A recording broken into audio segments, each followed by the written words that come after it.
অনেক দিন আগে এক গ্রামে থাকত রাজু নামের এক গরিব ছেলে। রাজু ছোট হলেও খুব সৎ আর পরিশ্রমী ছিল। সে প্রতিদিন কাঠ কেটে বাজারে বিক্রি করত।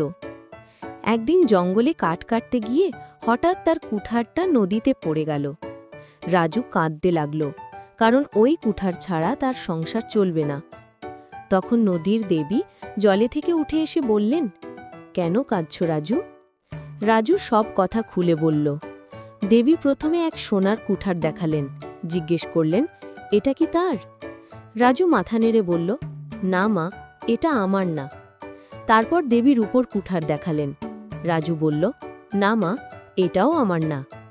শেষে দেবী তার আসল লোহার কুঠারটা বের করে দিলেন। রাজু খুশি হয়ে বলল, হ্যাঁ মা, এটা আমার। রাজুর সততায় দেবী এত খুশি হলেন যে 3টে কুঠারই তাকে উপহার দিলেন। রাজু গ্রামের সবার প্রিয় হয়ে উঠল, কারণ তার সৎ আর পরিশ্রমী মন সবার কাছে উদাহরণ হয়ে গেল।